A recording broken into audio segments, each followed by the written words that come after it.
Welcome into Flag for Discussion, episode 91 for Tuesday, August 25th. My name is Farbod and Jace, here as always with Jace Hatfield. Happy game week, ladies and gentlemen. Jace, my friend, if I told you right now that on that Monday evening, late January evening, when Indiana took down Miami for the national title, that you were put into a coma, right? Just stay with me. And I woke you up this morning. I woke you up this morning like, Jace, here's a glass of water. Here's everything you need to know about this college football offseason.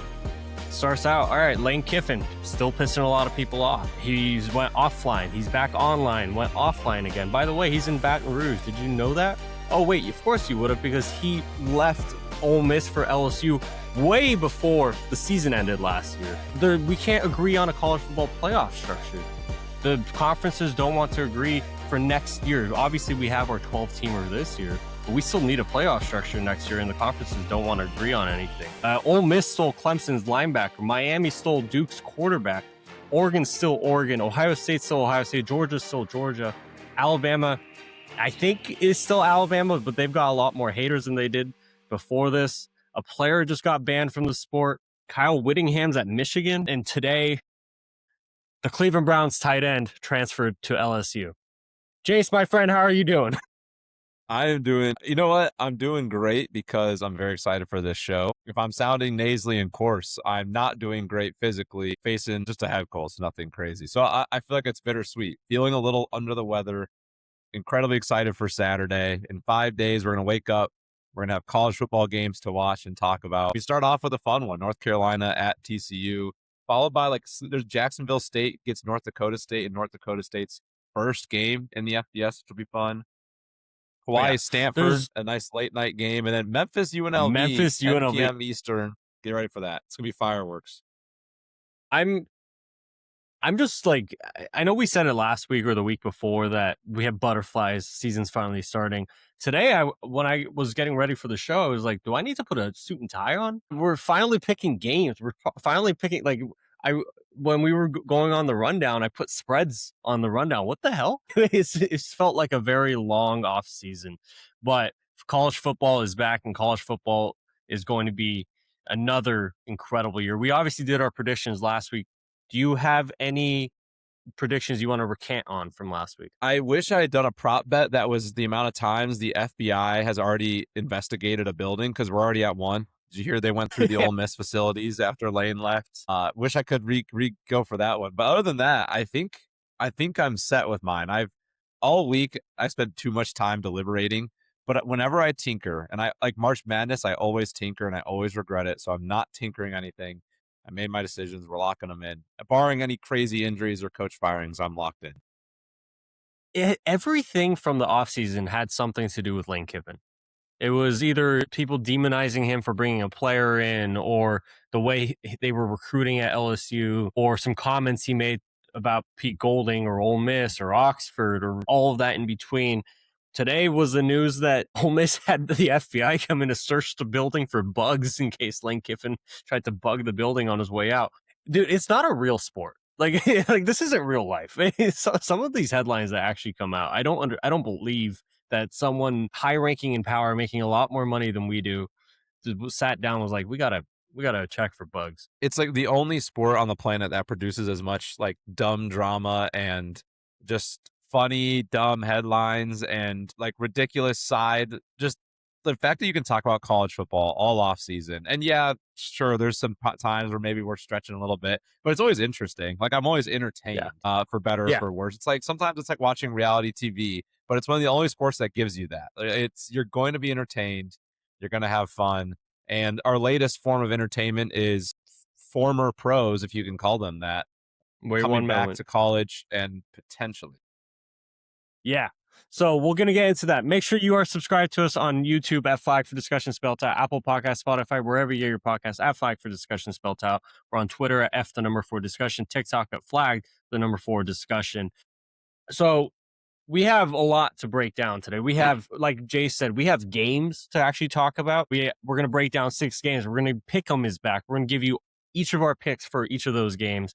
Shot in the bark, we're not going to do this week because there's just not enough games for us to choose from. If you don't know what shot in the bark is, you're in for a treat next week. Nice But pun.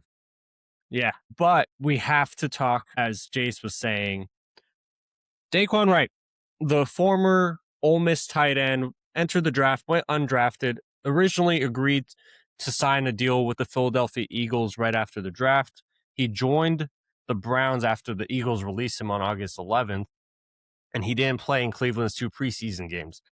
Basically, the problem that before I get into the actual headline, as we discussed maybe a month ago with the NCAA passing the 5-5 rule, like every player now has 5 years to play five seasons. No, it doesn't matter. There's no more redshirt freshmen. There's no more like weird rules that could get players extra years of eligibility. But within that process of doing that, you and I said it was a good decision that the NCAA made.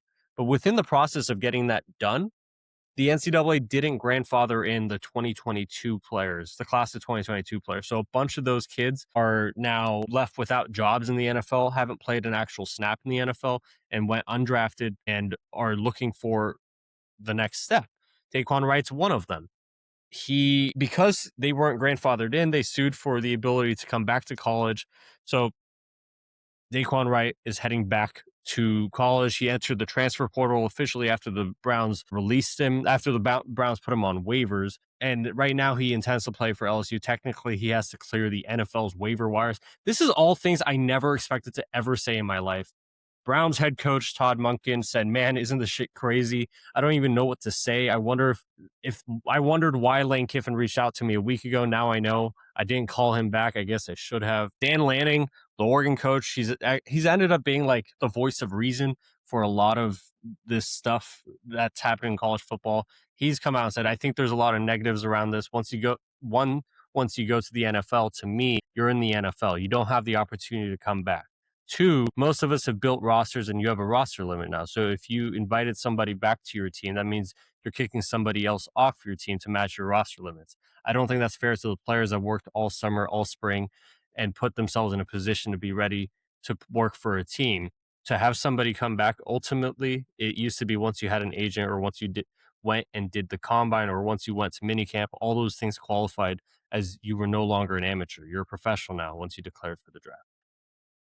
All of that aside, basically, Dae'Quan Wright, since he doesn't have an official job in the NFL, he had the opportunity to return to college football. This won't happen for next year's kids who go undrafted because this is only for the class of 2022 high school kids. What was your first reaction? This is just broken, right? Yeah, my first reaction was in like 2050 when kids study like theology in college, like this is going to be the new theology that they look at. Because there's the Dan Lanning approach, which my original thought is before I even heard Dan speak, aligned with what he had said there. I've always kind of been under the impression that once you're a pro, and if you're an amateur, and you can't regress. You can't go from I've been paid like contractually by a professional team to going back down to the college ranks. That's the way it's always been our entire lives. That's the way it had been up until like this exact moment. So I do agree that I think these players should have stayed pro or should not be allowed to come back. The hard part is I'm not mad at the players, and I think it's important to remember like the guys that are like the Dae'Quan Wrights of the world. He is sitting there like, man, I'm struggling to land on an NFL roster. And struggling to land on an NFL roster probably doesn't equal me being wealthy and having a long, successful NFL career. But I can maybe now legally can go back to college, make a lot more money in NIL for 1 year in college football. And if I ball out, raise my status and then hopefully make the NFL again. So the kids are doing legally what's best for them, and you can't be mad at them. If you want to target anger, it's what we've been saying with NIL originally. It's what we were saying with the transfer portal. It's the NCAA biting off more than they can chew. And I guess in this case, it wasn't the NCAA, it was legislation. But it's the same thing where when it comes to making decisions in college football, we're biting off more than we can chew, and we're doing it a little faster than we probably should. There's not enough people asking questions and slowing down the process, thinking about the right way to write these rules in, because by not grandfathering in 2022, not factoring them in, those kids feel left out. And then they realize, wait a minute, there's probably a legal leg we can stand on to get that 5th year of eligibility. They take that. Now a year goes by and all of a sudden we're in this crazy scenario here. Had they just grandfathered them in originally when this was written, a lot of this could have been resolved much more naturally. These guys would have never had to enter the NFL process. They could have joined the portal in January with everybody else. So there's just a lot that went wrong. And I think it's just, it's a common theme now where we're rushing to make decisions. We're rushing to make change without slowing down and thinking about what we're doing and the repercussions of those decisions. I think that's fair. I don't blame the player. I almost also don't blame the coaches. I think the world in college football that we're in right now, whatever you think of Lane Kiffin is obviously one of the most beleaguered head coaches in college football. Everybody you know has an opinion on Lane Kiffin, whether it's positive or negative. He puts himself out there, so I don't want to say he asked for like the vitriol or the love, but he's out there in front of the camera or in front of a microphone or on Twitter a lot more than a lot of other coaches are. I don't even like think that this is necessarily Lane's fault. The world that college football has built, the atmosphere is, if you're not winning now, it doesn't matter what you did last year. It doesn't matter what you did 2 years ago. If Lane Kiffin goes 9-3 or 8-4 at LSU this year, do you think LSU fans are going to be like, at least it's not Brian Kelly? No, LSU fans are going to be pissed. All the investment, all the money that they've poured into this program for him to take over, to buy out Brian Kelly, that was over $50 million, to buy Lane out of Ole Miss and give him a massive contract, to pay for all the players that he's brought in from Ole Miss and throughout the portal and recruiting in general to LSU. For them to not go out and win, if this player is available, Lane's going to go take him. Now, I think we had a conversation last week of who's going to end up, like, it's going to suck for teams on like Georgia or Ohio State if this kid becomes available because they're going to take over in the rosters. I said, no, I think it's probably going to suck for teams that need him, or a team like LSU that Dae'Quan Wright knows Lane's system because he just played in it for the last 2 years. I don't know if this is the system being broken. I think it's just because it's not a matter of this can happen again next year or the year after that, but it's a sign of the system. Like you said, it's not being thorough. You just came up with a really good plan, a really good solution to your eligibility issues. So players don't find any small little loophole to sue in court to get an extra year of eligibility. So we don't have the Joey Aguilars, the Trinidad Chamblises of the world. So they don't have that opportunity. You had the 5-in, 5-out rule, and it was great. But your one goal was to make it not confusing. And what happened a month after? You got lawsuits and court cases to try to make it confusing, try to add some gray area so some players could get extra years of eligibility. That's the part that like annoys me. It's like, how are we not thorough about all of this? Then NCAA has a crack staff of legal minds in-house. Why are we missing this stuff? Yeah, I think that's it's the question we've asked like I didn't mean to do it, but 6 or 7 times we've asked this question like over and over of, when are we going to be thorough? When are we going to figure out how to make decisions? When are we going to figure out how to properly analyze decisions? And it just it's becoming tiring because I don't think that's going to change. But to push the agenda, because I could complain about that all day and I don't want to. Something that is interesting. So you read through the Dan Lanning quote, and like the too long didn't read of it is essentially, I think, 1, they shouldn't be eligible. And 2, as a coach, you owe the kids who were there in spring and summer some sort of credibility of like, hey, you've earned this spot. I'm not going to just kick you off my team for this guy. So that's one school of thought. And then on the other side, Lane Kiffin was asked about it.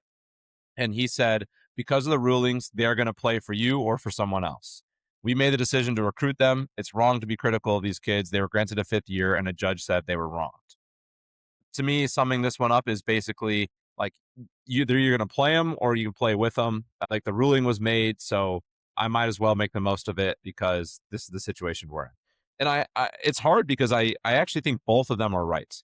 I think that Lane is technically correct in that, yeah, these guys are eligible right now. So whether you like it or not, they're part of the player pool that is college football. And if they make your team better, go for him. He's not wrong. He's not technically wrong.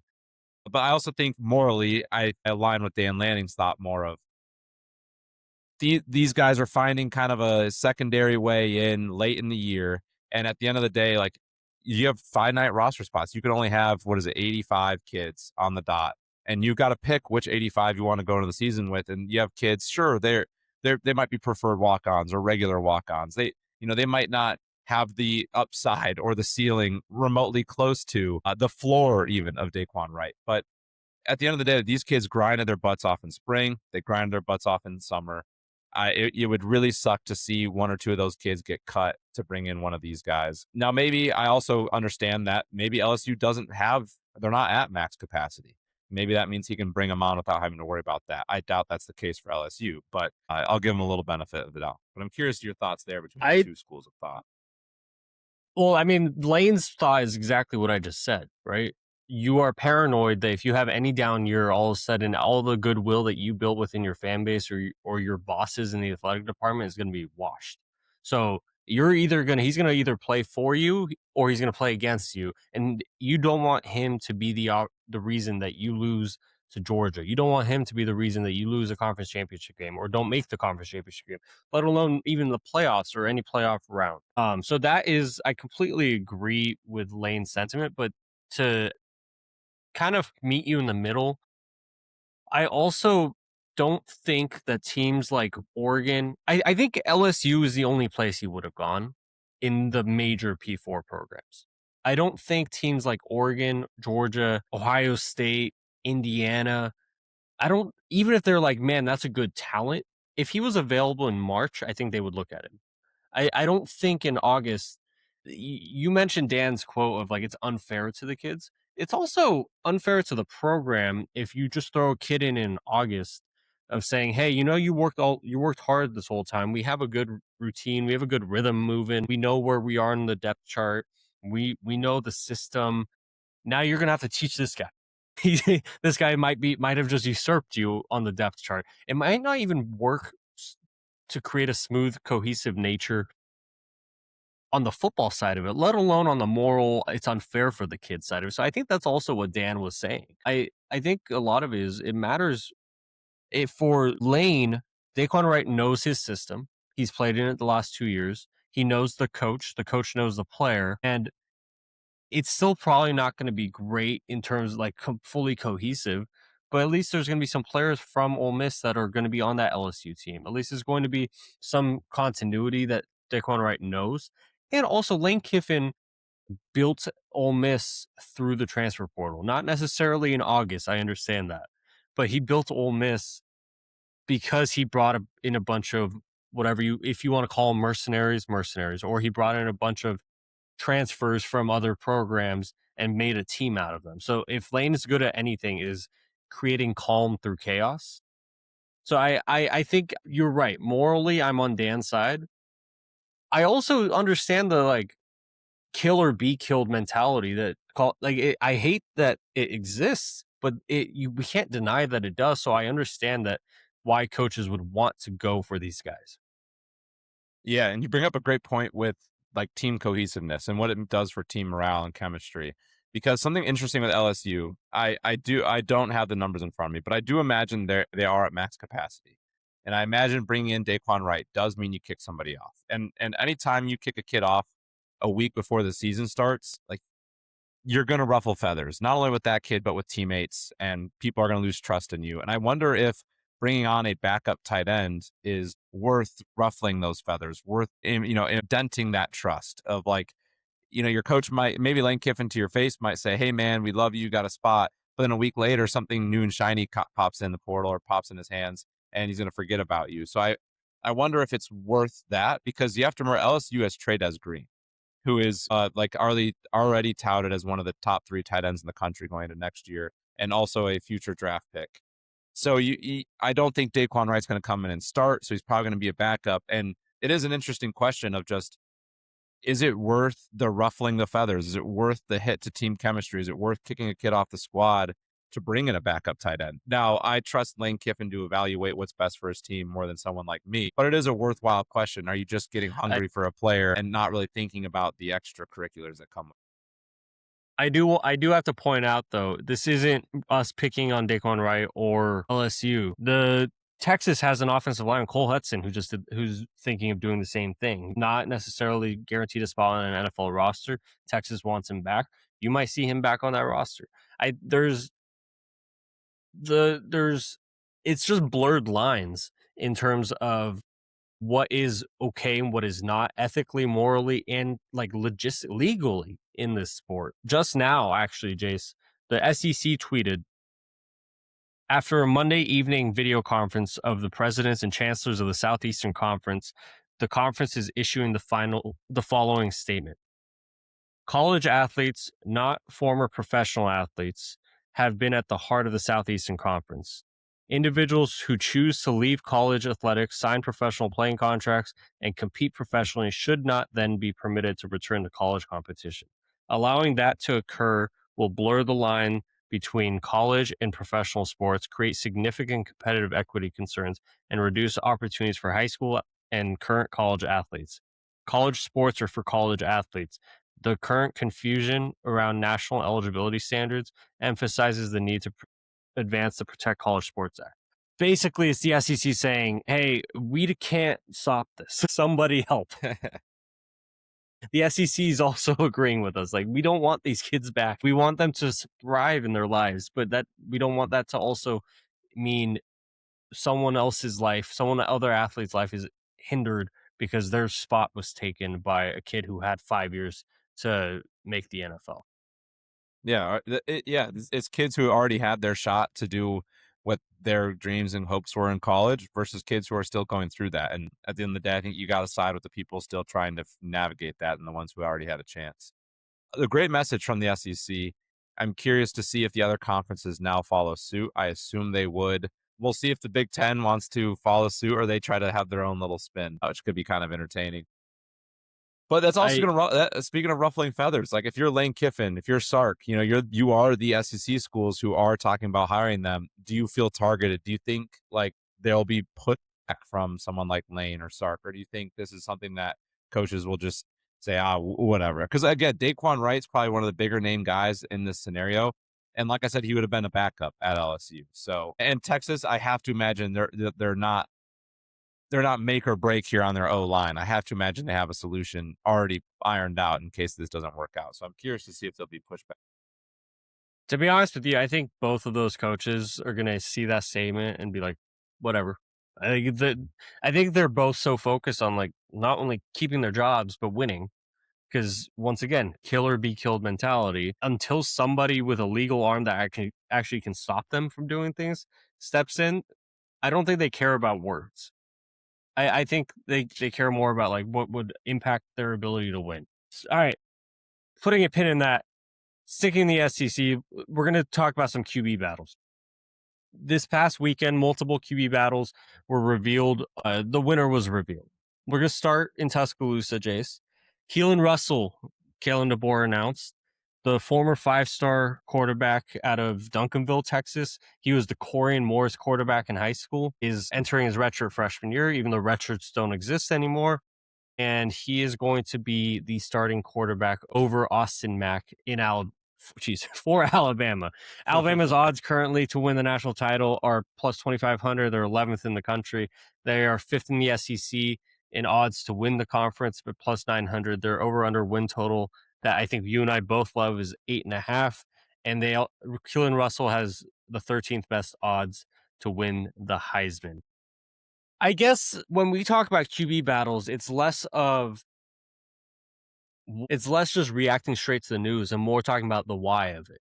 Like, why do we think Alabama chose him? Did they make the wrong decision? Or do you think that they unlock another gear with Keelon Russell at quarterback? I think they unlock another gear. And this is no shade to Austin Mack, but I think this was the right decision. Alabama, I know they've had a little bit of a slip, so to speak, since Nick Saban, but I still think this is a really good roster. It's a team that's still recruited well. They still have a lot of talent. They still have a good coaching staff. I think you and I still both believe in DeBoer and Grubb. They definitely need to prove it, but we believe in them. I say that to say, I don't think this is a team that's like 9-3 ceiling. Let's hope we can sneak in as a 10 seed and then get blown out. I think this is a team that legitimately has aspirations to win an SEC championship, aspirations to make a run in the playoff and win it all. And I think it's a roster that's capable of, at the very least, making a run at a championship. And I do think it's capable of winning an SEC championship game. And with that said, I think Alabama isn't going to do those things by playing it safe, but they might do those things by playing it risky. And so I do think it's worth the risk of playing the younger kid, the less experienced kid, the kid that spent less time with the coaching staff and in the scheme, but probably has a higher ceiling. And the coaches cited they cited when things are going well, both these guys look like studs. But when the play breaks down, Keelon Russell gives us that next level ability to make a big play. I also think in the SEC, they watched enough Trinidad Chambliss last year destroy it by making plays that they're all like, all right, we need to get someone like this because it's ridiculous how just valuable that is to have. So I do think this is the right move. The why is I think it gives them that next gear, as you mentioned, that Austin Mack just might not give them. And then at the end of the day, too, in the NIL world, you're paying these kids a lot of money. And in a world where they can transfer pretty willy-nilly, you got to hold on to these kids. Like I think it's the better short-term decision, but even if you think it's not the best short-term decision, it is definitely the best long-term decision. I think keeping Keelon Russell in your building is the better thing for you in 2 years and in 3 years than going with Austin Mack and trying to beg the kid to stay. I think I still always start with the kid who lost it when I think about the QB battles. And Austin Mack, he was with DeBoer and Grubb at Washington. The Michael Penix Washington team that made the national title game lost it. He transfers to Alabama, follows DeBoer there. Didn't win the starting spot year one. Jalen Monroe started. Didn't win the starting spot year two. Ty Simpson started. Didn't win the starting spot in his third year at Alabama. Keelon Russell starting. For me, let me see if this analogy tracks. They're not the same two quarterbacks at all, but when J.J. McCarthy was a true freshman, forget what he is right now in the NFL, but when he was a true freshman in Michigan, Cade McNamara was starting there. And I remember talking to a buddy, and they kept trying to throw J.J. McCarthy in there to get some spot appearances. It was always like, he takes a snap, runs the ball. They never had him throw right away until like midseason. Then they were like, all right, we're going to mix him in because we want him to eventually take over. And what you eventually saw from JJ compared to Cade McNamara was Cade is steady Eddie. He will get the job done, but JJ McCarthy has a chance to be special with his athleticism, with his additional arm strength, and with his extra abilities that physically Cade McNamara wasn't able to do. Keelon Russell has some abilities and just like physical speed, strength, arm talent, just abilities that, all due respect to Austin Mack cannot do. That doesn't mean they're going to win more with Keelon Russell. There's those type of quarterbacks a lot of times end up being like the Lenore Sellers of the world, like a lot of good, a lot of bad.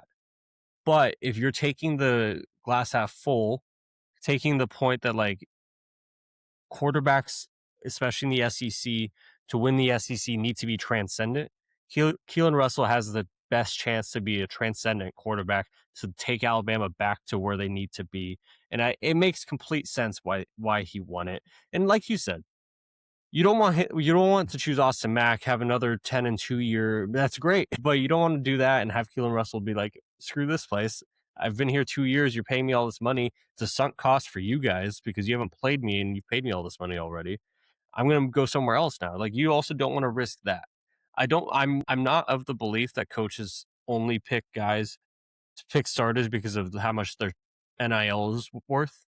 But I also think that is a major factor. I agree. I don't think they're blind to it, and I don't think they turn a nose to it. I think in today's world, booster respect and booster support is more important than ever. And by not playing Keelon, it is kind of an FU, right, to the boosters and to everyone that wanted him. So you obviously don't want to ruffle feathers, especially when you're on the hot seat. I also think it's kind of a win-win when you're on the hot seat because if the kid doesn't pan out, you can say, "Oh man, we went with the higher ceiling guy, the guy that all the fans wanted. He was just too young, it didn't work out." And if he pans out, then it's the development. Oh, look at our scouting was so good. We developed this kid. So I think it also buys you a little bit of safety net if you're a coach on the hot seat. So from his perspective, it's kind of a win-win-win. That is a good point. This is the first DeBoer quarterback to take the snap at Alabama. Ty Simpson and Jalen Milroe were both Saban quarterbacks. Not like they're completely different offenses that they run. So this is the first full Kalen DeBoer quarterback that's going to take the spot. Well, guy, I don't think we need to overcomplicate it. Keelon Russell was a former 5-star for a reason. Austin Mack was a highly rated 4-star who committed to Washington. Keelon Russell was a highly rated 5-star who committed to Alabama. Like I don't know if we necessarily need to overcomplicate. I was curious about who they would pick, if they would end up showing some sort of favoritism to the older kid who's been in the program and been in the offense for a while. But I don't know if necessarily. I guess I'm a lot more excited if I was an Alabama fan to have Keelon be ready as a true sophomore or as a redshirt freshman than if they were like, Keelan's not ready, man. We got to go with Austin, you know? And an interesting note about the two of them, they're only 10 months apart. Like Austin Mack has played 2 more years of college football, but they're only 10 months Yeah. apart. Austin Mack was like re-enrolled, I believe, and was really young for his class.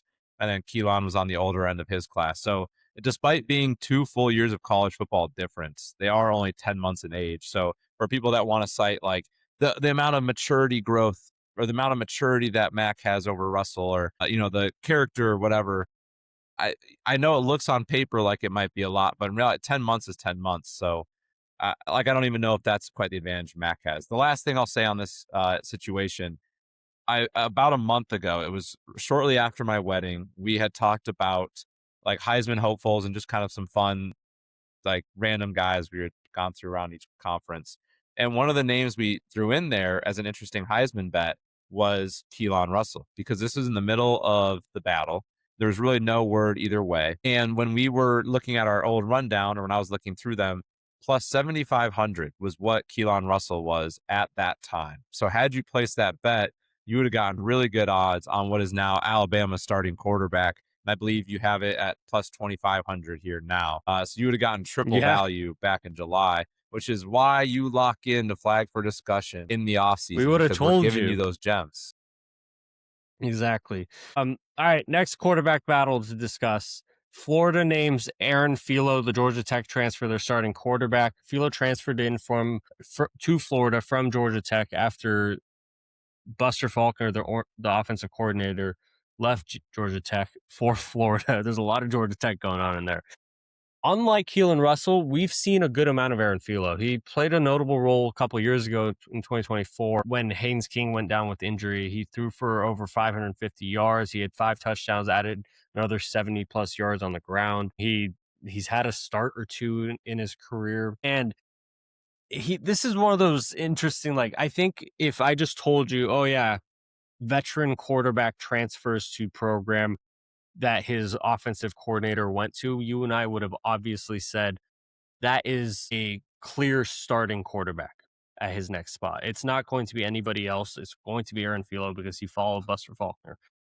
But if you were following the Florida situation closely, you also know that Tramel Jones, who's this highly talented, extremely athletic QB, was hot on his trail. You thought that he had a chance to take over.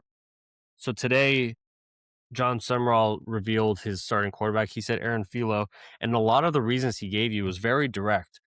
Aaron knows the offense. Aaron, we feel better with him behind with pre-snap decisions to read defenses, and a lot of that is not necessarily a knock on Tramel Jones. A lot of that is him saying, "Hey, Tramel, if you want to be a starter, this is what you got to get better at."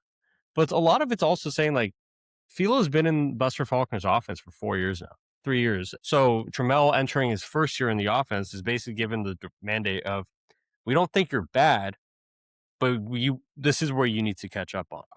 This is a battle that I don't feel is like set in stone, in the sense that I could see Tramel Jones playing a second half early in the season. I could see him getting an opportunity. I do like Aaron Philo a lot, and I think he's got potential to be a good quarterback. But maybe this is just like my feeling. I'm not sure that John Summerall is going to be all in on one QB. Faulkner at Georgia Tech was a guy that had packages for other quarterbacks. Even when Haynes King was young, packages for him, and then he took over, and then packages that brought in Philo. And then similarly, John Summerall at his time in Tulane, he's been a really good quarterbacks coach. When he had Mensa 2 years ago, that was a one QB system. But with Retzlaff last year, you saw how much he ran the football in that system. It sounds like he's got a similar skill set to Philo. So you almost wonder, are we going to see other QB sets? Summerall's done it at Tulane.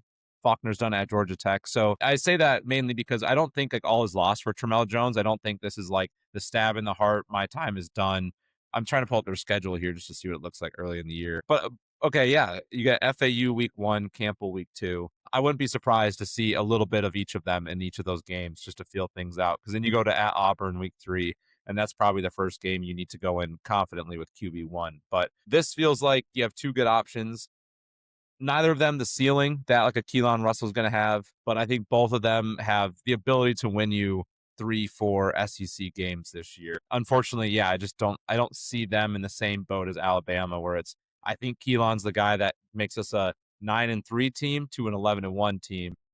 I'm sure Florida has the confidence, but I think in reality, I don't know if either of these guys are the difference between Florida being 9-3 and 11-1. This is probably like 6-6 or 7-5, something. Right. I mean, I think part of that is not that he's expecting to have a Keelon Russell on the team, right? Like Tramel Jones is an excellent prospect, but he still wasn't the rating that Keelon Russell was necessarily. The quote I was saying earlier, I mean, I pulled it up. When asked what Philo did better to win the job, John Summerall continued down that train of thought, saying, I would say he operated at the line of scrimmage just a touch higher level and he was more efficient. You know, there's no surprise to in the spring because he had been in the system and Tramel had not. Tramel has improved a ton, but I still think we're able to operate the full offense at a little bit higher level right now with Aaron and with the whole package. So that's probably the biggest separator. I think what you said kind of hits the nail on the head.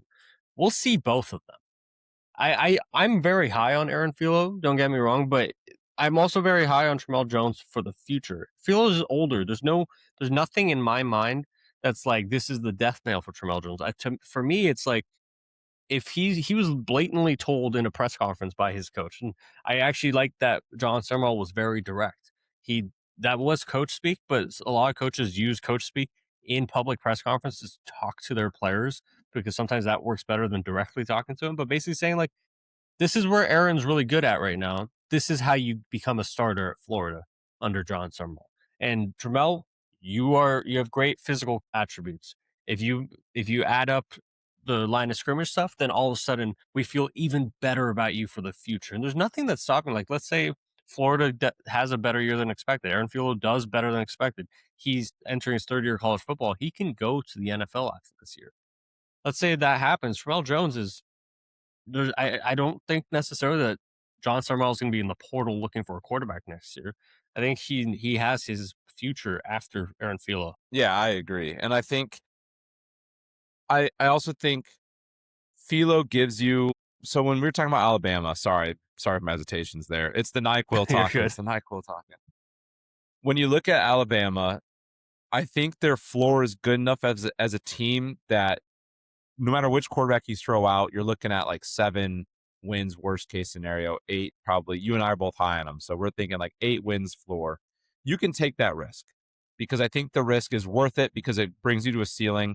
A team like Florida, your first year under Summerall, obviously he's not on the hot seat, so he's not worried about, I need to go win as many games as possible. He's not quite worried about that. There's no QB between these two that was worth millions of dollars, and he has to play to keep the boosters happy. I think this is a much more football decision where it's much more, I just want to put the guy on there who's going to help us win as many games as possible. We can risk losing a lot of games. Obviously, I don't want to, but you can risk it.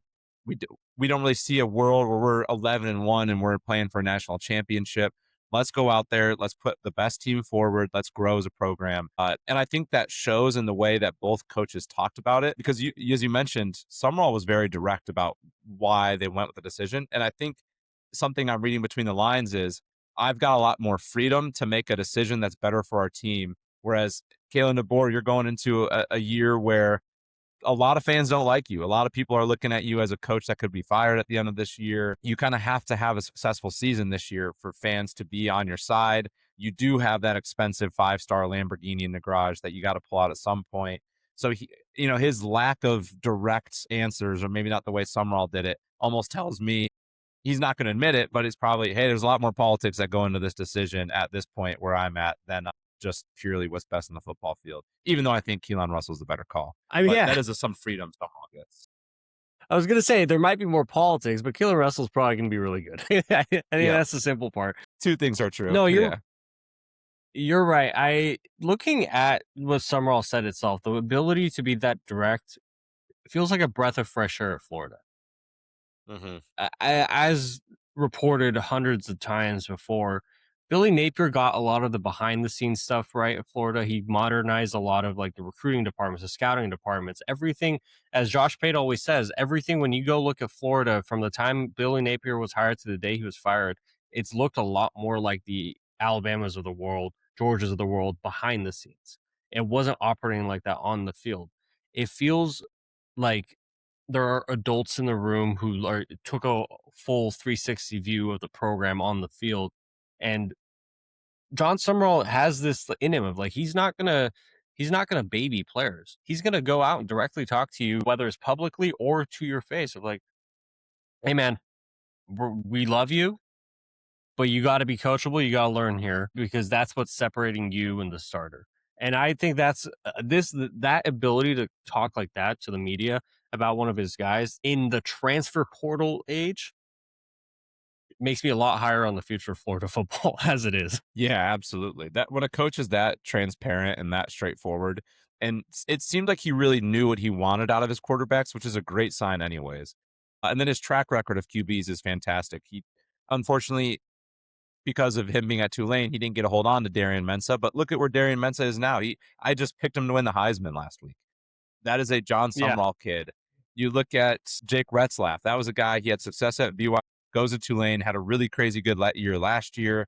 Summerall knows how to get the most out of his quarterbacks. And I think when he gives a quote that's direct, there's no hidden messages. He's not throwing shots at players. It's direct, and you can tell he knows what he's looking for, and he knows how to look for it or how to find it in his players.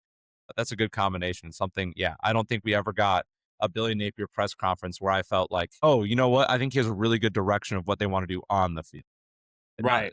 Like you said, he's got the behind the scenes, but I never felt like he not knows ball. Obviously he does, but ever had that confident of here's what I want out of my offense this year. Whereas you're getting that before Summerall's even played a game. All I've learned about John Summerall this offseason is that whatever he wants, he goes and takes it. Whether it's a manicure, pedicure, or his quarterback, he goes and does it. He takes no shame in anything. All right, moving to Knoxville. Today, also, Josh Heupel announced that Faison Brandon, I really don't like the fact that I can't call him a redshirt freshman anymore because redshirts don't exist.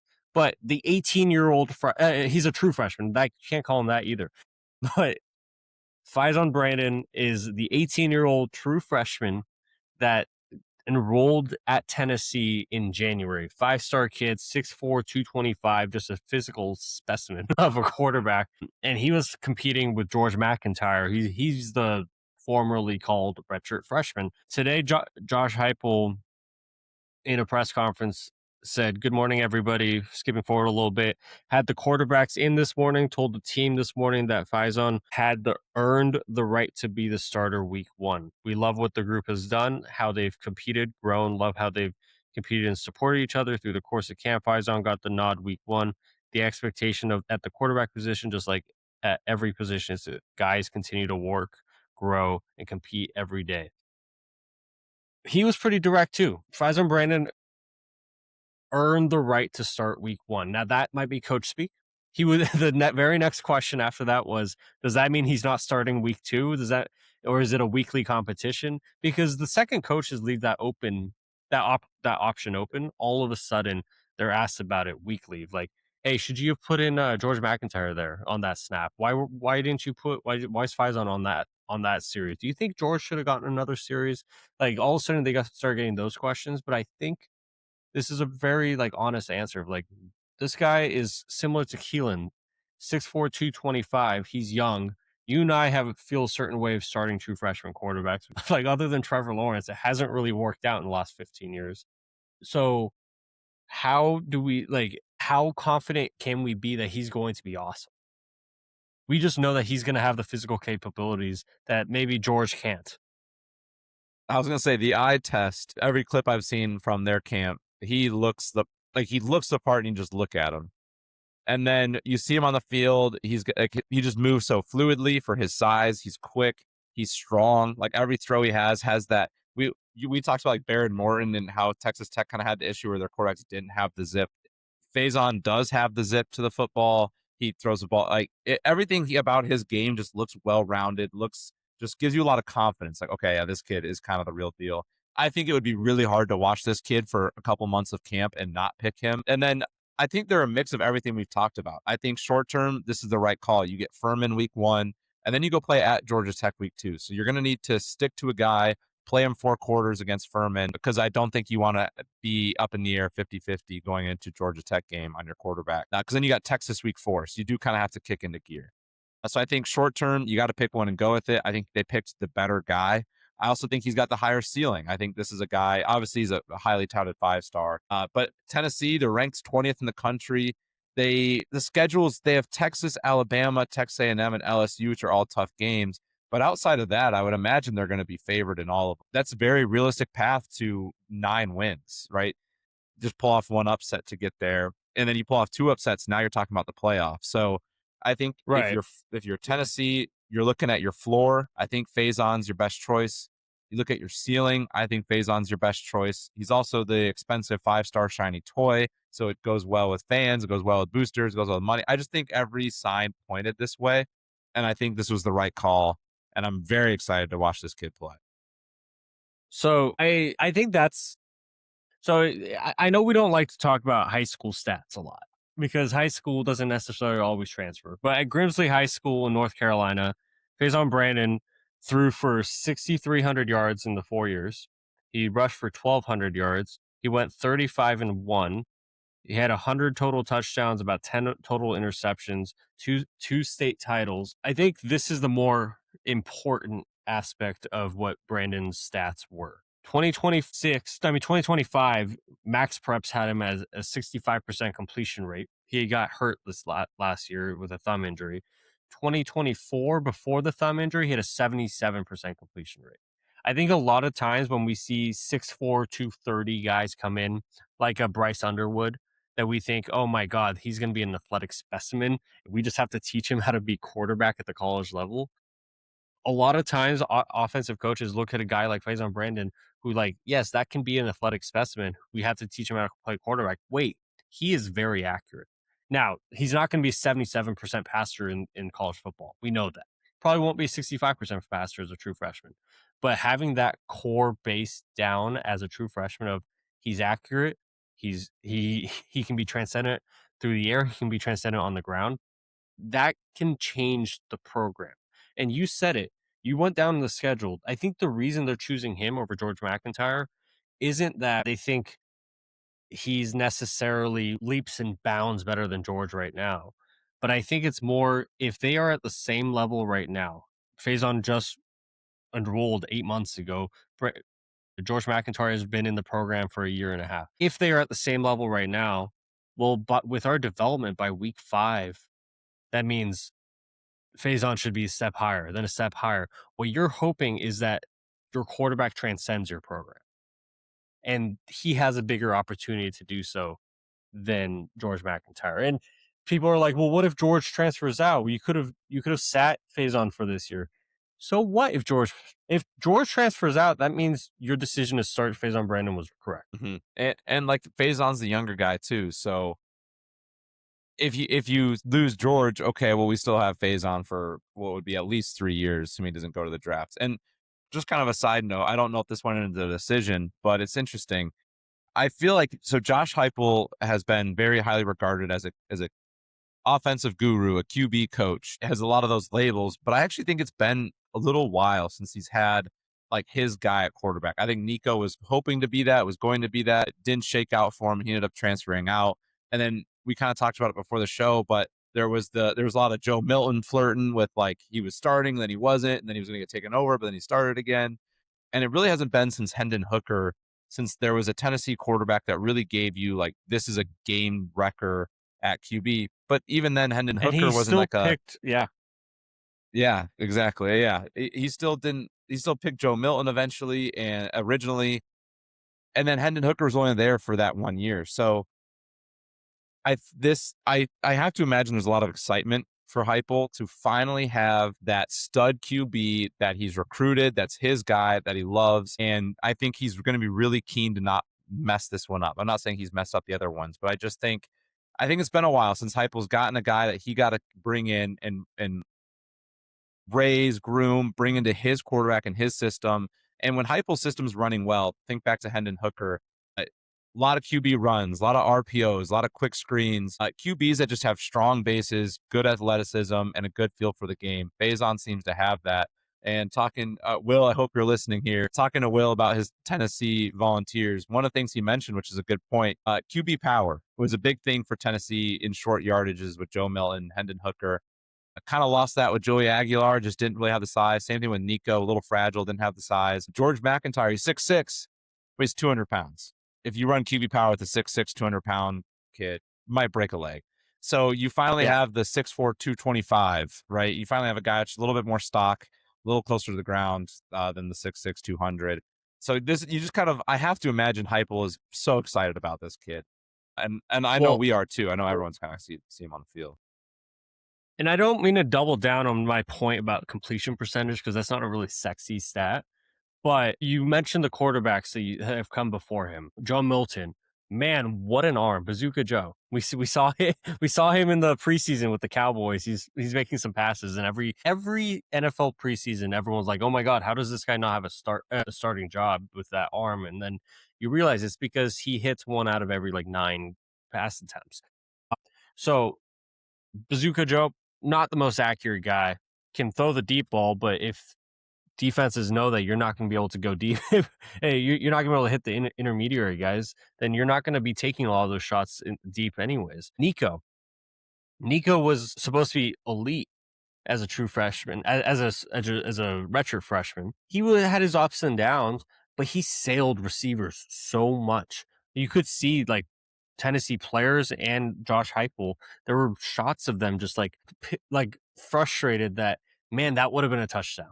If you just hit that pass, that would have been a touchdown. I don't even know if Nico was probably going to be a better option for the QB power if he could have kept the defense's offense with the deep ball and with the intermediary stuff. He just wasn't accurate as a young quarterback. Hopefully that changes a little bit this year. Last year, Joey Aguilar came in as with his moniker was being a gunslinger. When it's going good, it's beautiful. When it's not, it's in the other team's hands. So he didn't keep other defenses honest either.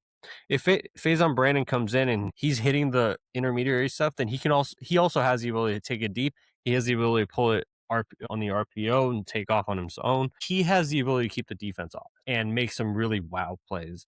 Josh Heupel was asked what separated him over the other guys, and he said, I don't think there's just one thing. At times some people want to say, is there one focal point that changed it? I think in all, his control, command of what we're doing offensively, that's in the run game. It's the RPO game, it's the drop back, it's the play action, it's combine that with the fundamentals, technique, and pocket awareness. You put all those things together, decision making, taking care of the football while still allowing his playmakers to make plays down the field. You look at the total volume of work, and he's earned the right to start. A lot of that to me sounded like he's got it up there mentally too to start week 1 in the SEC. And that is, if he's got all of that makeup there, I'm so excited to watch what's about to unfold in Knoxville. Maybe we should take the over, but I might wait a start or two. Yeah, maybe we wait and see how he looks against Georgia Tech, and then we'll reconvene from there. Right. Okay. So we've talked about the quarterback battles. We've talked about Dae'Quan Wright. Let's get into our week 0 preview. So there's 6 games. Tell me when you want to stop and talk about each game. Obviously, the one that we're definitely going to be paying attention to is the Aer Lingus Classic. North Carolina at TCU. TCU is a 7.5-point favorite. We'll give our picks at the end. That's in Ireland at Aviva Stadium. San Jose State goes to the Coliseum to play number 14 USC. USC is a 38.5-point favorite. That's at 3 Eastern on NBC. NC State goes to Virginia. Virginia is a 5.5-point favorite. That's 3:30 Eastern on ESPN.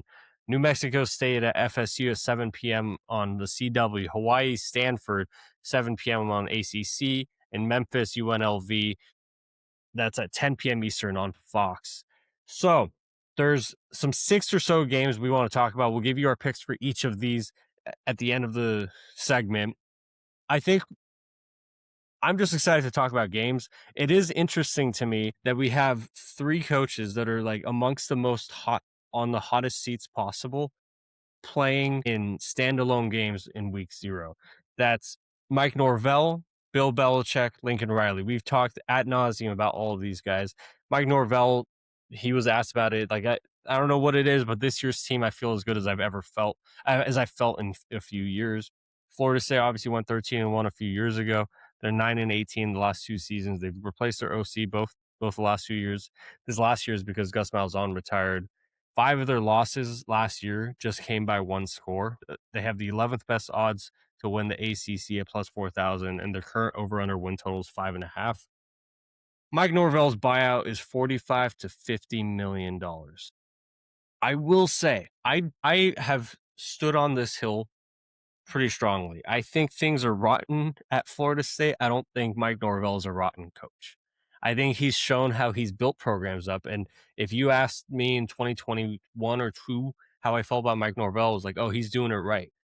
What's gotten them to this point is he spent 1 cycle too long focused on the transfer portal. It's normal when coaches focus on the portal to try to get right immediately, but you cannot rely on that every year. And once the 13-1 team came and went, they still spent that year focused on the portal instead of on high school recruiting. And you will not get the same team year in and year out. And that's what's like ultimately led to their downfall, in my opinion. I don't know what it would take to fire him because his buyout's still huge. But I mean, maybe losing to New Mexico State week 1 would take that, but they are massive favorites. Yeah, I was gonna say losing outright when you're 30 plus point favorites might be worth the 40 to 50 million buyout. I'm with you. I don't think Mike Norvell is an awful coach, and I do think there's something more going on at Florida State than Mike Norvell. I'm definitely with you too. I think the transfer portal was their ride or die. He put a little bit too much into it. It didn't come back out for him. And this year, that there's a little bit of hope and hype around Florida State this year, mainly from coming from the state of Florida. But again, they're relying on the portal. Like Ashton Daniels could be a fun piece. He had some high highs at Auburn, some low lows. You can attribute some of those lows to maybe the team around him, but I don't know if his team around him at Florida State's much better. Deuce Robinson at wide receiver, going to be one of the better receivers in the country, potentially. It also depends on how much Ashton Daniels can get him the ball. So they, again, like every year, they have some fun pieces. They do have some highly touted guys. Can they put it together for a full season? I don't know. I'm gonna throw a number at you. 4-8. Mike Norvell, is he the coach going into next season? No, I think at that point, $45 to $50 million is going to be spent by Florida State boosters to get him out. Like I said, I think it's people always assume decisions right now in college football affect right now. And a lot of times it's like trickle down economics. It's trickle down college football recruiting. We keep talking about Oklahoma's offensive line's not been the best. What the mistake that Brent Venables and his staff made year 1 and 2 was they didn't recruit enough offensive linemen. I'm not saying that. They've said it. And they've had to go through the portal and high school recruiting, trying to overpay to just try to like fix that problem. That was a decision they made early on in his time at Oklahoma that's backfired on his teams these past couple of years. Same thing with Mike Norvell. They over relied on the transfer portal. They ended up asking for transfers the year after the 13-1 team to do the same thing that Jordan Travis's team did. Like you can have one team that's full of transfers that's good, like Jordan Travis's team, and then you can have one that's awful. And it's just hard to constantly build a program when most of your starters are mercenaries and you're not building from within. I'm trying to pull up their schedule right now, but I don't think he can be the coach at 4-8.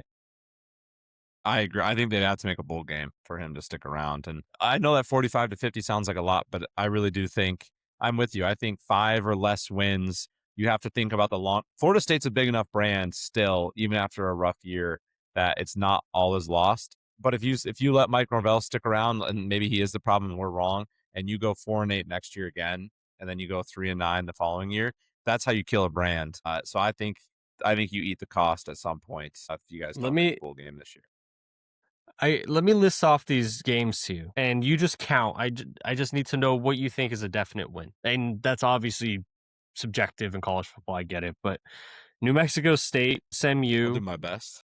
Alabama, Central Arkansas, Virginia, Louisville, Miami, Clemson, Boston College, Pittsburgh, NC State, and Florida. I have 3 like very 99 percentile comfortable wins. I've got about 4 that I feel decent 50-50 on. Everything else I don't feel good about. So yeah, that's probably 4 or 5 wins right there. Yeah, and it really. I think their offense could be fun. Deuce Robinson should be one of the best receivers in the country. Like you said, it depends on how Ashton Daniels gets him the ball. They have a 3-headed running back room. Osman Kamara leading the way. That should be fun too.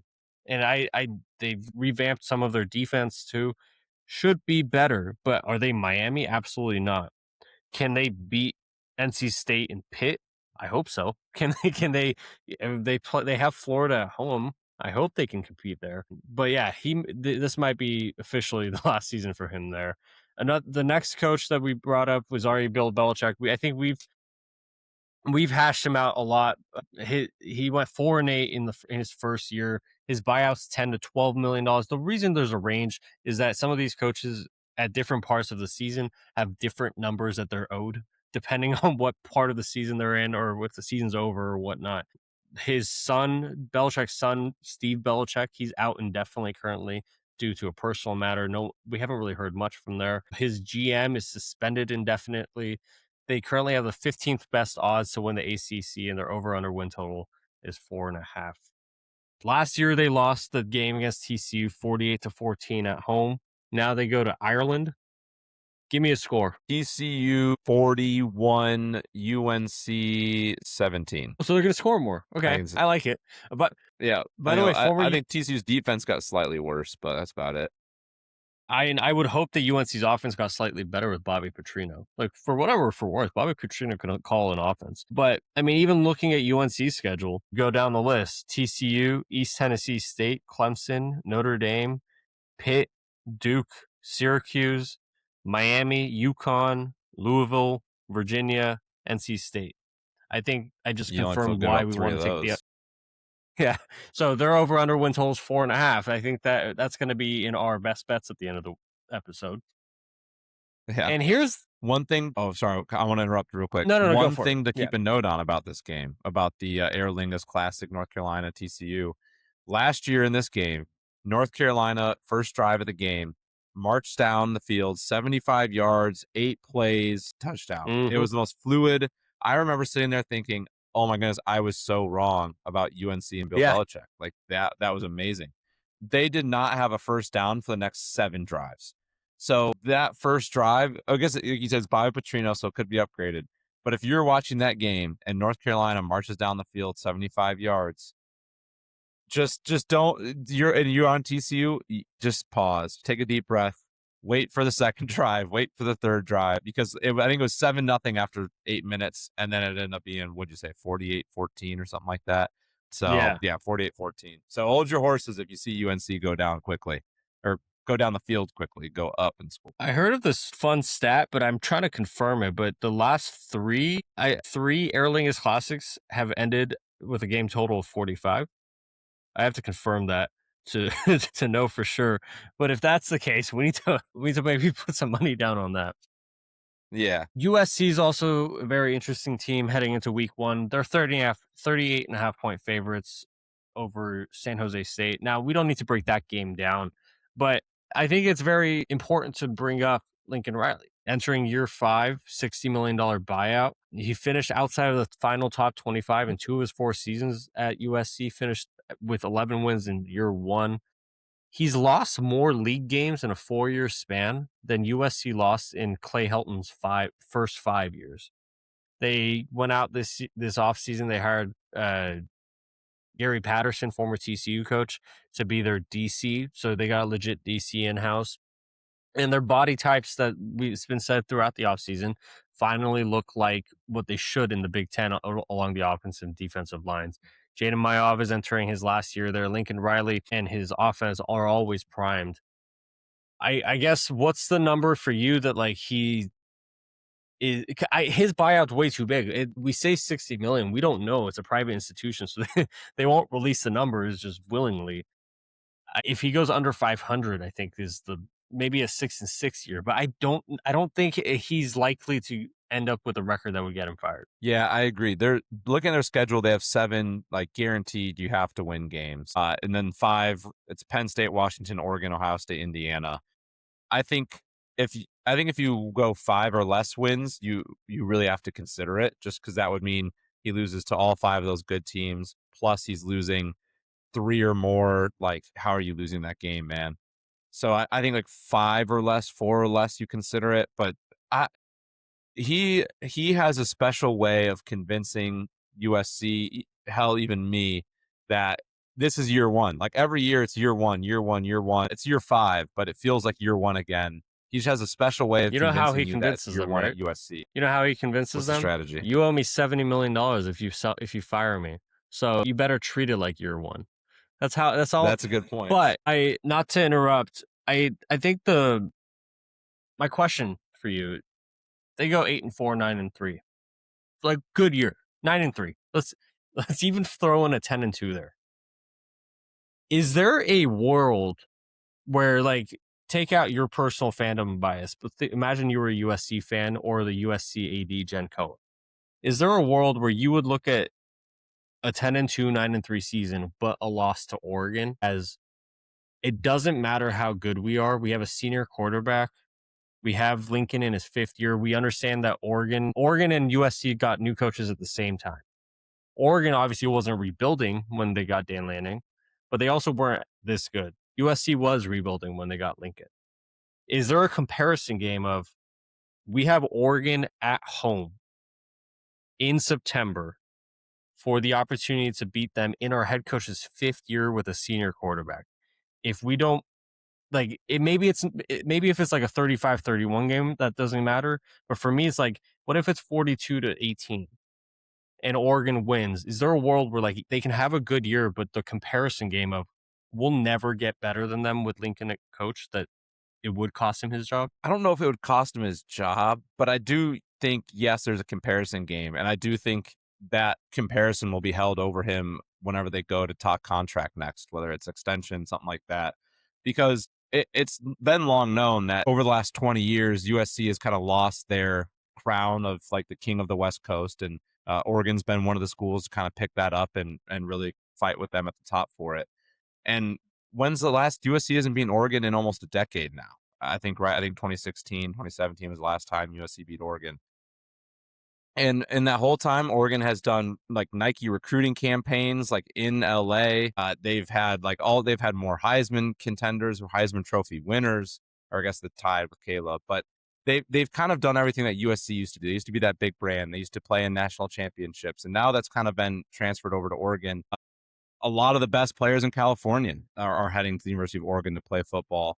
So I think and last year, I'll also add, USC last year there was a lot of talk of, okay, I know it's been a rough ride my first 3 years, but this is the year that I feel like we have a good team. This is the year I feel like we can beat Oregon. This is the year I feel like we're on par with them. And it wasn't a blowout, but it also was, Oregon was comfortably the better team and comfortably in the lead for the vast majority of that game, or I guess the entire game. And it was just kind of another reminder of, oh man, these guys really do run the West Coast right now. And like you said, this is now the 3rd year straight USC is coming into an Oregon USC game saying, hey, we finally have the team. We finally have the squad. And like you said, it's the senior quarterback. I think this is the actual first time they've had the squad and the team to do it. If they don't do it, I do think if you're the AD, you say, all right, we're clearly not the old USC. Is that a fever dream, becoming that dominant West Coast team again? Or is that reality, is that we're just kind of team number 2? And then you have to decide, is Lincoln Riley the guy to get us there? I don't think it's fireable if it's 9-3 with loss to Oregon, but I do think it's, hey, when this extension comes up, you're not getting paid like Dan Lanning. You're not getting paid like Ryan Day. You're not getting paid like Kirby Smart. For the meantime, you're going to get paid like Kyle Whittingham. You're going to get paid like Sion. Like, we're going to pay you for that tier 2 coaches, not the tier 1, I think, if he can't get over it this year. I think realistically, it's more of a firing of they were, excuse my French, sitting on their asses for the first 3 years he was the head coach there. Like assuming that his offense and the transfer portal were going to get them over the top because they won 11 games with Caleb year one. And then they figured out, oh, we got to get a new DC. Oh, we got to get more high school kids. And they had the number one recruiting class last year. So it depends on, I doubt they'll fire him because they want him to continue building that team up. But man, I'm going to say this right now: the comparison game hits for people and for programs. And at some point, when you are the home team, I doubt there'll be favorites for this game, but it won't be a big spread. When you are the home team and this is the team that you've had to compare yourself to because you haven't beaten them in the last 10 years, but you have the history over them. And mind you, Jen Cohen doesn't think all that of Oregon. She was the AD at Washington that built the Chris Peterson teams and the Kalen DeBoer teams that beat Oregon pretty often. Like, so I obviously it's a different Oregon than the teams that Chris Peterson faced, but Kalen DeBoer faced Dan Lanning when Jen Cohen was the AD there. I don't think she's like, I'm the problem or my decisions have been the problem. I think she's at some point it's the comparison game of it's now or never. So that is a question. All right, let's do pick, and then we'll give you our flag for discussion best preseason bets, and we'll round it out. We'll close out the show. Like I said at the beginning of the show, we're not doing Shot in the Bark this week. Shot in the Bark will make its debut next week. Obviously, that's our pick one underdog. That's 8.5 points or greater, I think, spread. Pick them. We're picking the best 5 games of the week against the spread. We'll tally all the points up. This week we got 6 because there's 6 games that we want to talk about, and we'll tally up our points for every week and keep track of that. Jace won pick'em. Jace won Shot in the Bark last year, 13-12. I won pick'em. I think we lost a set on what the pointage or the point differential was for that. But let's start it. NC State at Virginia, 5.5 point. Virginia's a 5.5 point favorite. 3:30 Eastern on ESPN. Jace, who do you got? I got the Wolfpack covering this game. An interesting nugget about it: Virginia, in terms of just pure number of snaps taken by the roster, doesn't have to matter who, has the most in the country by like a lot, by like 80 something games. But most of them for every random program you've ever heard of. Very few of them at Virginia. Tony Elliott said this is the deepest team he's ever had, and he's like, I've never had depth like this before. So I do think Virginia is not to be slept on again this year like they were last year. But I believe in CJ Bailey. I think early in the year, yes, Virginia might have the most total starts, but not with each other. NC State does have decent continuity. CJ Bailey's back. Doran's been the head coach there for, 15 years now, and he's going strong. So I'm going to go the Wolfpack to come out and play a tight one with Virginia. I don't know if they'll come out on top, but I do like that 5. Yeah, I like that. It's actually really interesting that you said that stat about the snaps, because I have it on here that Virginia lost 14 players from their 11-win ACC title appearing team last year. So both can be true, but both are vastly different talking points. NC State's 12-1 in their season openers under Dave Doran. NC State is 7-3 in their last 10 games against Virginia, including their last 4 in a row.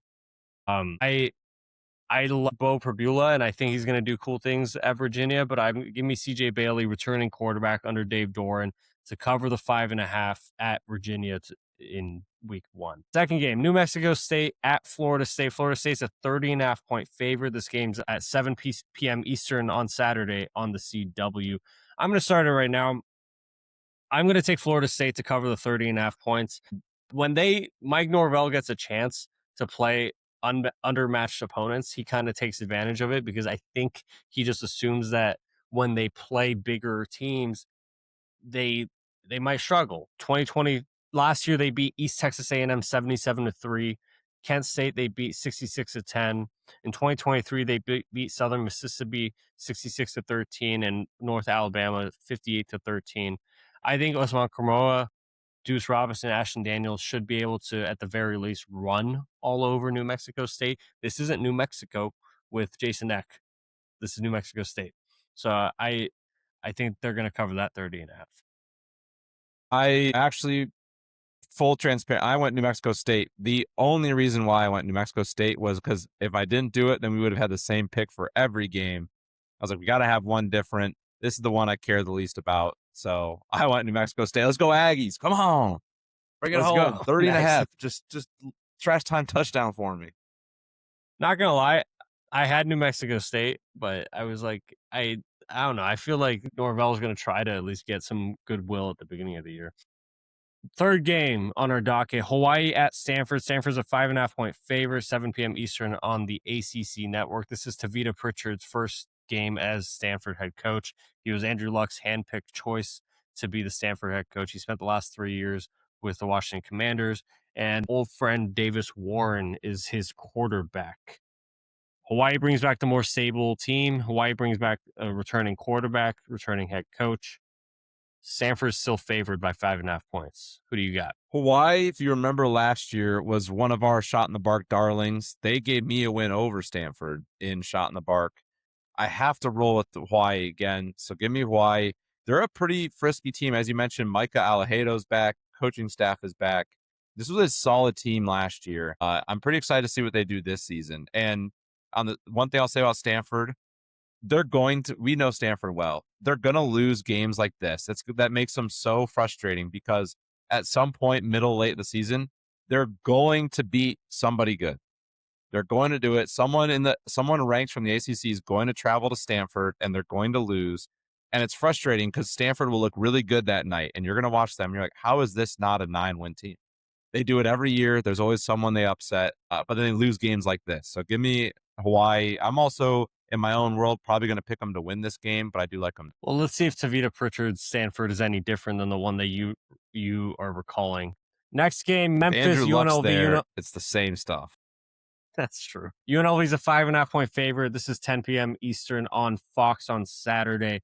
This is Charles Huff is the head coach at Memphis now. UNLV, Dan Mullen. This has real playoff implications. I was at first surprised that UNLV was going to be 5.5-point favorite. I thought it would be a little bit less than that. But, I mean, Dan Mullen brought in like 30-plus transfers. Jackson Arnold's going to be a starting quarterback after Calandria went to Nebraska. Jaden Thomas, the running back, is going to he's coming off a 1,200-yard season. And Memphis is starting potentially. We don't know if he's a starter, but remember old friend Aaron Noland, who went to Ohio State? It's between him and Marcus Stokes, an FCS transfer, of who's going to be the Memphis starting quarterback. Give me Dan Mullen. UNLV was my team to make the playoff out of the G5. I think UNLV is going to cover the 5.5. I like that a lot. I like to pick. I'm also going to roll with UNLV. Potential playoff implications. I think you threw that note in here. Memphis is a kind of a hot, not dark horse, but Boise State's kind of the overwhelming favorite for the group of 5, but Memphis is a very hot, like tier 2 school. People are picking. UNLV has been a name in some circles. You are big on UNLV and Dan Mullen to get it done. This is genuine playoff implications. And there's a few group of 5 early season playoff games. I called it out in our last show, but Western Michigan is going to play Boise State early in the season. Toledo gets one at Michigan State, a chance for them. There's some chances for group of 5 schools to separate themselves, and this is one of them. So don't overlook this game. I know it's not maybe the sexy one on paper.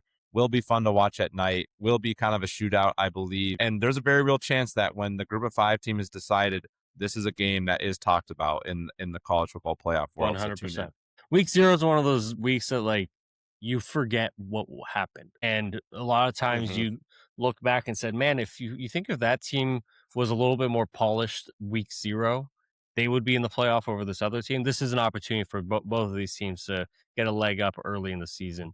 You said it on last week's show, Dan Mullen, out of all the G5 coaches, probably has the most big game experience. I think he's going to have his squad ready.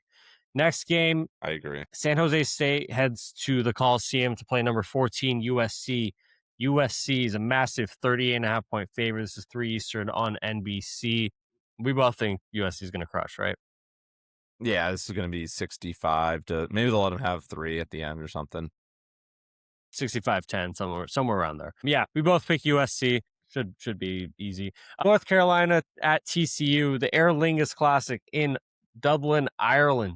TCU is a 7.5-point favorite. This is at noon Eastern on ESPN in Aviva Stadium. 1, 2, 3. You understand where we're going. I think we're both going with TCU. Yeah, this TCU was Jace's team last year. I don't know. We said it last week. We invite Bill Belichick's UNC team to show us any different. but they lost to this team 48-14 last year at home. Changed a lot about their team. Vibes are down bad. So Yeah. I think that's where we'll leave that. Okay, you want to go through our best bets real quick for 2 minutes. These are Jason and I have put together the flag for discussion official preseason best bets. This is what Jason and I are putting our money on. If you want to take part, feel free to join us. But by no means should you take our word of gospel. We don't know things. We're just having fun playing along. Only bet with what you can. Don't bet more than what you can afford. That's a great intro here. All right, I'll start with the ACC, and I'll start with our longest odds of any of these bets by far. Cal to reach the ACC title game. That is at plus 1,300. So a $10 bet would win you 140, recouping the 10. I don't want to break all of them down, but this is one I will, just because it's obviously a much longer shot than the rest. The rest are pretty self-explanatory. Cal they don't play Miami, number one. Other than that, they avoid a lot of the tough, like on the road ACC games. They get some of the better teams in the ACC they get at home, which I believe anytime anyone on the East is traveling west and vice versa for a conference game, it's just infinitely harder to go play. Jet lag, it's a lot of travel, time change is weird. It just kind of happens. California, high elevation, low elevation on the East Coast. It's a different world, and I think they got a favorable schedule. I really like Tosh Loophole there. I think their roster is much more talented than it was last season. The coaching staff is much more lively than it was last season. And another year of JKS.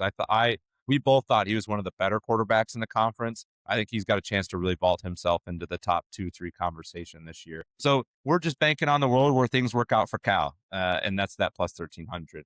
I'll go through the rest of the ACC quicker, and then I'll let you comment here. In the same vein, we have Cal over 6.5 wins at plus 125. And then we have two unders in the conference. We have UNC under 4.5 wins at plus 100, so even money. And then we have FSU under 6.5 wins at minus 186. So Buck agrees with us on that one. Yeah, I think we are dialed in on the Big 12 and the ACC so far this year. I think that's where the most value comes from. Yeah, hopefully. I think the most value comes from where there's variability, there's opportunity. ACC and Big 12 have more variability, I think, in teams. So the ones you believe in, I think you can find value. And the ones that you are confidently don't believe in, you can find value. And that's harder in the Big 10 and the SEC. But moving on to the Big 12, we've got 3 bets here. We have Houston over 7.5 wins at minus 186. We like what Willie Fritz is cooking up over there. We have BYU over 8.5 wins at minus 150. And then we have TCU over 6.5 wins at minus 166. So TCU beating UNC week 1/0 in Ireland would be huge for both of our over TCU and our under UNC bet. A flip result would be detrimental to our pick'em and our bets, which now that I'm saying all of that, UNC is definitely going to win that football game. So that's unfortunate. Yeah. It would be ridiculous if they do, but I really hope one of us chooses them as our shot in the bark, honorary shot in the bark for this week. Just so we can break the jinx. Yeah. Unfortunately, there's no shot in the bark this week. Do you want to cover the last two? Let's do it. So last two, we have one from the SEC, one from the Big 10. We have Alabama over 8.5 wins at minus 125. I think that Keelon Russell news just kind of excites us a little bit more for this and makes us feel a little bit more confident in this bet. And then UCLA over 6.5 wins at plus 110. I believe we could have got him at 5.5, but we looked at the schedule. We both believe in Bob Chesney. Farbod, show us the shirt. Bob Chesney, we're in on you. UCLA, we're in on you. It says, for those that can't read it, oh, there you go. Ches, not checkers. Bob Chesney and the UCLA Bruins. He's going to go 7-5 in year one, on his way to being one of the most underrated and better coaches in the Big 10 as time goes on. Timestamp it. Bam. How do we become a UCLA podcast? I love it. So I mean, we're wearing UCLA flag for discussion shirts. This is a wild reality. I agree with all this. I have a question before we wrap it up. UCLA Cal play week 1. We have 2 bets on Cal being good. We have 1 bet on UCLA hitting the over. I do think what's best for flag for discussion is for UCLA to win that game, because it's not a conference game for Cal, and I think Cal has more winnable games. Totally agree. I think that's that's best in our interest. I think when we went through their wins and losses, we both felt we said UCLA wins this game. I still think Cal covers that 6.5. We were even willing to take Cal like 7 or 8.5. If you're listening, I do urge you, go look at Cal's schedule, look at who they brought in the portal, and you're gonna feel good. You're gonna see. There's a reason why I picked them to play in the ACC title game. I think it's gonna happen for them this year. Right. All right. Well, we've covered a lot. We've started with you being in a coma. We had Dae'Quan Wright, QB battles, pick 'em, and now our best bets. Jace, my friend, I think it's officially game week. I think we have the same problems we did last year of we need to whittle our shows down a little bit more. Hour 30 is fine, but probably should bring it down to hour 15, hour 10. But we have so much fun talking about the sport. We're so ready. We're going to soon be going back to the 2 times per week model. Jace, I hope you get over this head cold so you are ready with a beer in your hand for Saturday. I hope everyone else, give us your thoughts on the games this week. Text us. We're so ready. Yeah. Comment, reach out. Next time we talk Farbod, we'll be recapping college football games. Oh, that's music to my ears. All right, make sure you're in tune for that. Following us on Twitter at @4 discussion, TikTok at flag 4 discussion. We're on Apple Podcasts, Spotify, wherever you get your podcasts. I found out the other day we're on Audible. So if you have Audible, we're there for free too. At flag for discussion spelled out. We're on YouTube. Subscribe there at flag for discussion spelled out. Thank you so much for listening. Happy game week, folks. Go watch some college football, put some beer in your hands, and enjoy the weekend. From myself, Farbod and Jace, my lovely partner, Jace Hatfield, this has been Flag for Discussion.